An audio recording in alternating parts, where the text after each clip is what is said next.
providing inspiration and empowerment through storytelling, hosted by the great King Q. Hey, Keith, name this podcast for me. Everybody, please put your hands together for Unselfish Behavior Podcast! Yeah. Y'all gotta understand what's going on right now. Clap it up, make some noise for me one time. You know what I'm saying? We're in the building. Come on. Yeah. Now he gonna drop that song. I need everybody to vibe with me one time. I need to see everybody vibe one time. I'ma get, that's the only part I know, but fuck it. We're good. Hey, look. I don't know what that nigga say on that part. She sucked the nigga's soul for the cash app. I don't know if that's what he's saying, but it definitely sounds like it. I don't know either. Neither here nor there. It's a great song. Come on now. We are the Unselfish Behavior Podcast. Y'all clap it up, please. Now, all right. Like my brother mentioned, my name is King Q. I'm Jaslyn. And we are here as we say on this podcast platform before we start the episode. Now, this is a guest-based podcast. Everybody say guest-based podcast. Guest-based podcast. And what I do is I reach out to top influencers in the city of LA, and I look to draw empowerment and inspiration through their own personal stories and testimonies. If that makes sense, say that makes sense. That makes sense. So, this sister right here, Jaslyn, she actually came down, a few weeks ago, a month ago, something like that? Came down, hollered at us in studio. We had a beautiful conversation centered around a multitude of different topics. But I wanted to bring somebody back that I wanted to continue the conversation with, and none better than Jaslyn, a.k.a. Brown Rich. When I do like this, I need y'all to clap loud. A.k.a. Brown Rich. Come on. I appreciate it. No, I'm super excited. This is dope, and I'm ready to jump into this topic. Yeah. And just want to say before we start talking about this topic, this is something that is solely based off of, experience and preference and things like that. So, bear with me, just so y'all know. That's okay, real. We ready. That's real. And for me, I oftentimes find myself not wanting to give disclaimers because I live in a world to where I authentically love who I am. And if I make other people uncomfortable, then I'm doing my job. Shit. Does that make sense? Our job as influencers is not to make people feel comfortable, it's to make them feel quite the opposite. Mm-hmm. So we are excited to be here, and we have a topic that we want to dive into. It's a very sensitive topic to a lot of people, but I think it's a necessary conversation that needs to be had, especially amongst the black community, which is our community. And I don't think that we have, at times, I think the black community deals with a lot of guilt centered around when it's time for us to empower us. Mm-hmm. And I think that needs to be flushed down the fucking toilet because it's time for us to know that we have culture, we have things to be proud about within ourselves and our communities, just like every other culture has, and it's our job to bring those topics to light. So what we're talking about today, and when I say the topic, I need everybody to say, ooh. Let's test it real quick, say, ooh. Ooh. Yeah. So today we will be talking about interracial dating. Come on now. Look. Keith had to hop on that thing one time. You gotta understand what's going on. So it's funny because the way this topic even came about was when I reached out to Jaslyn about a few weeks ago when this opportunity was presented to me, and I was thinking about who I wanted to bring on. I immediately thought about Jaslyn because she stands for so much and being a woman that's walking in her purpose, a woman that's on a mission, a woman who's truly authentic to who she is, and she fearlessly displays that on a daily basis. So, I didn't want to talk to nobody else, and we ended up having an unintentional conversation centered around interracial dating on the phone, just me trying to book her. So I'm like, oh yeah, we're gonna finish this motherfucking conversation on stage in front of everybody, and I think it's needed. And again, these are our personal views. We're not telling you to go out and whatever the case may be, but we're also gonna get some feedback from you guys. So I'm gonna start off with the first question for you, Jaslyn. Do you think interracial dating hurts the black community? Oh, we getting in jumped there. right in the motherfucking deep end. We Y'all getting better in there. understand what I'm saying. Everybody say, ooh. I'm not fucking around. I'm not fucking around right now. Right now, you better talk about it. Look, do I think interracial dating hurts the black community? That's right. Okay. That is a tough question. It's one of Come on now. it's one of those situations where I don't want to say it helps, but I don't want to say it hinders. I just think that people have to be able to like find themselves and find their in-between in order for it to make sense. It has to stop. We have to stop dating for other people. We have to stop, I'm a date, a white girl or, a Hispanic girl, whatever the case is, just because I want to prove a point, because I'm hurt, or because whatever the case is. And same thing for black women. We got to stop that shit too. Y'all was just talking about this Meg and this G-Eazy thing. Like, yeah, okay. You know what I'm saying? But it's just like we just have to stop doing it to prove a point versus, I'm just in love, or whatever the case is. Yeah. So yes, I don't think it helps, nor do I think it necessarily hinders, but I think it hinders when we don't have a sense of self, like when it's just kind of like we're just doing it in a lost manner, and because we hurt, then that's when I think it hinders. You know what I mean? So yeah. I'm with that. If y'all with that, go ahead and give us a little clappy clap. If you with it. If you're not with it, then you can just But here's my stance on it, specifically for me. A big part of my life's mission, I feel, is to empower my people. I'm sick and tired and sick of us making excuses, of us trying to water things down when it's time for us to empower ourselves, because society has put a stigma on us like we're rebels, or we're revolutionaries, or we're all these different stigmas when it's time for us to be proud about who we are. And one thing that was very interesting to me, I work in the LAUSD school district, right?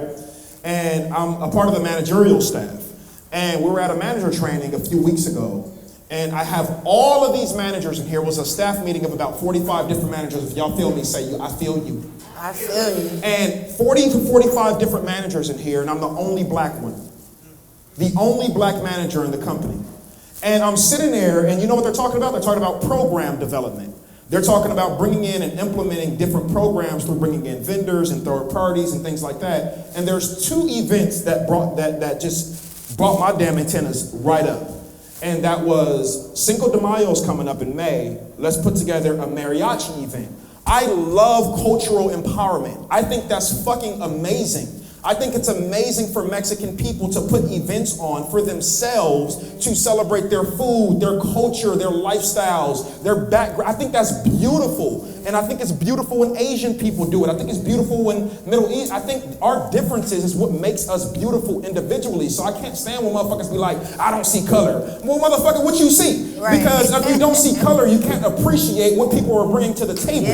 So for me, you have to see color in order to make true change. And in order to truly embrace culture, you have to. It's a cop-out. And so they're sitting here, and that was the first topic. They talked about that. And then they talked about putting on an LGBT event. And we're talking about high schools now in LAUSD County, right? And so they're talking about implementing programs to where we can celebrate the LGBT community. Again, I think that's fucking amazing for that community. I think that's needed for them. I think they're an oppressed community. I think a lot of people have a lot of opinions about how people want to live their lives. For me, why am I losing sleep over what somebody wants to do with their personal? I just don't understand people's thinking. How are you mad about this man wanting to date another man? Why are you worried about who somebody's sleeping with? Right, that's none of my fucking business. Weird. So if he wants to do that or she wants to do that, that's their business. But I'm sitting there, and this is last month. Obviously today's the 2nd. What's this month? Black History Month. I heard not one event being brought to anybody's attention in this meeting about Black history. And mind you, I'm very new to this company, especially in being a managerial position, so I know how to play the game and just observe and take pieces. But I say that to say, what we're doing right now is so needed for our people to understand. I don't care if you're black and gay, trans and gay, fucking one leg and black. Black people need to support black people, period. It ends there.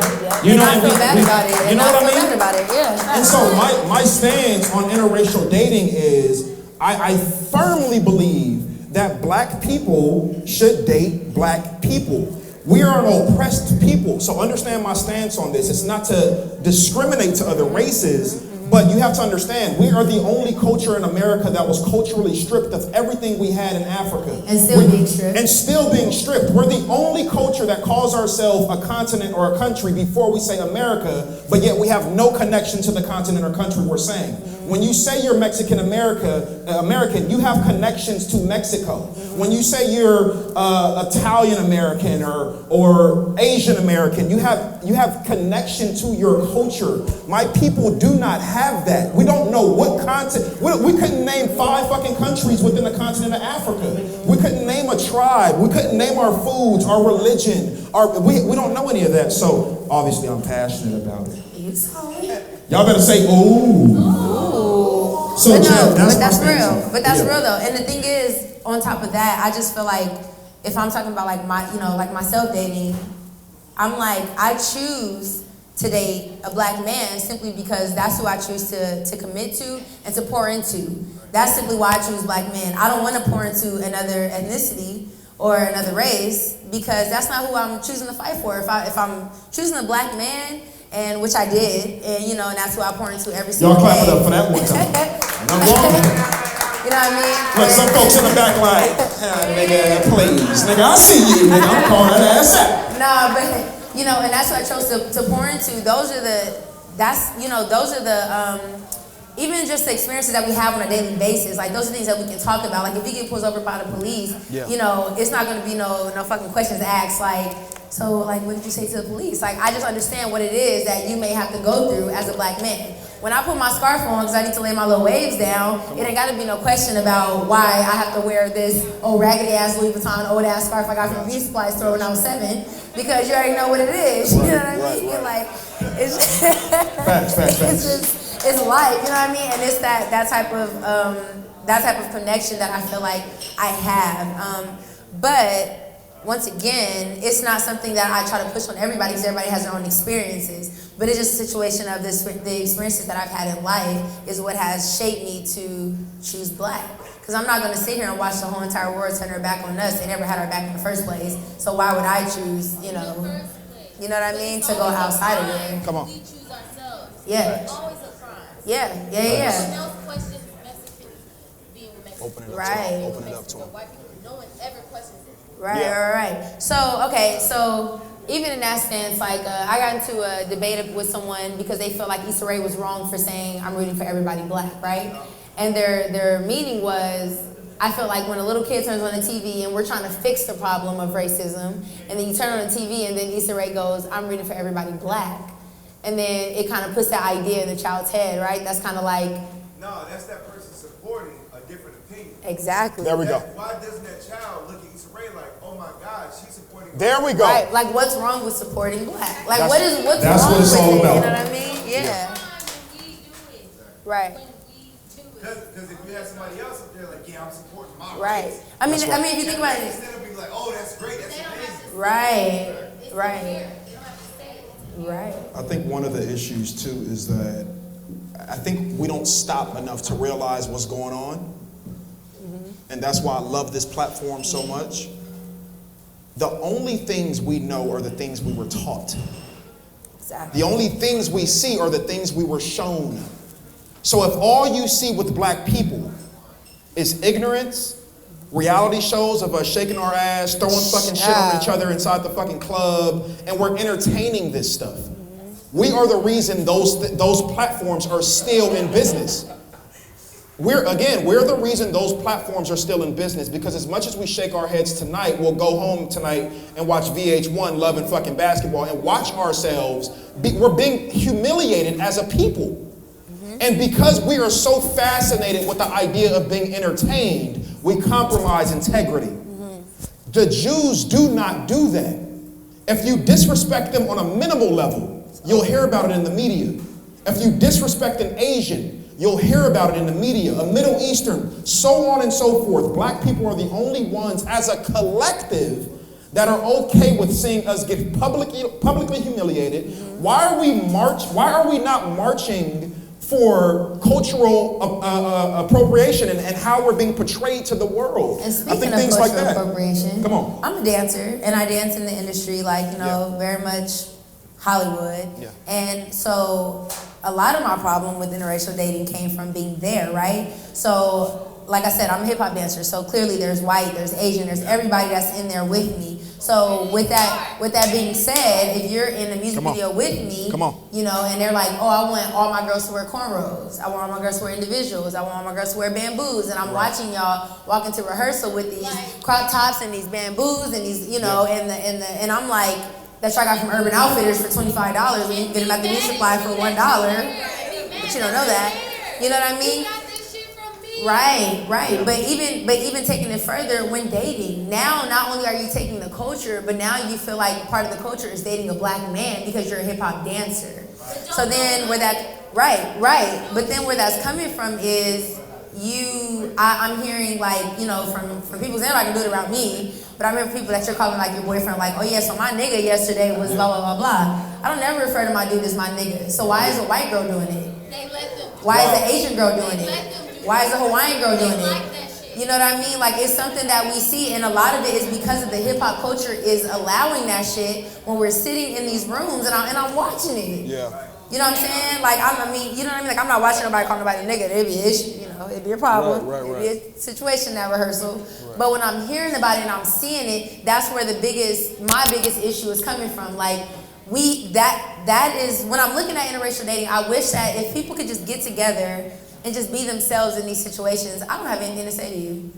If you just can be yourself, and then you know, you could go there and you could date a black boy and he could be himself and he could just appreciate the fact that he loves you out of just you being you, I don't have no issues with it. Facts. But when it comes to all the other shit, like, oh, you know, black women or blah, blah, blah, and all that bullshit, like, then that's when the issue comes in. And when you have to sit here and White feel like men you have treat to... me more like a queen. Right. I heard that one. Y'all got me fucked up. Right, because then that's when the issues come in, like, everybody's not crazy. Like, everybody can't give lip. Like, everybody can't do this, you know?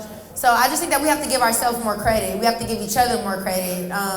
And just like I said, I don't ever call my dude, like, my nigga or anything like that, because I think he's worth more than that. Like, I always make sure that I'm, you know, just throwing that respect on it, just because if I'm going to fight for this, then I have to make sure that I'm setting an example as well. You know what I mean? And he's doing the same, so, you know. For sure. Well, I want to end it with this, and we got about 2. Hey, y'all clap it up for that. Let's get some energy going on right now. You know, we diving into some depths that need to happen, and also understand the importance of conversation. Don't just allow this conversation to stay here. Take it and have it with your friends. See, if you have a conversation with somebody with a different view and you end up arguing or doing it, and they end up disrespecting you on a personal level, that's not a real friend. So you got to check your circle if you're not even able to have these conversations with your buddies or your friends or your homies. We got about 2 minutes left, and I just want to see if you can answer this real quick, and I know you can.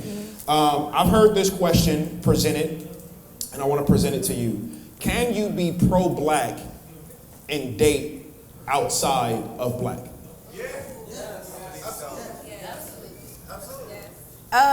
Yeah, but no. And give me 30 seconds. All right, Yep. sorry. I'm gonna say no, and not a hard no, but a no like when you're I know it's weird, I know. But I feel like when I'm if someone chooses to date outside of the race, in my opinion, you are choosing that life to support.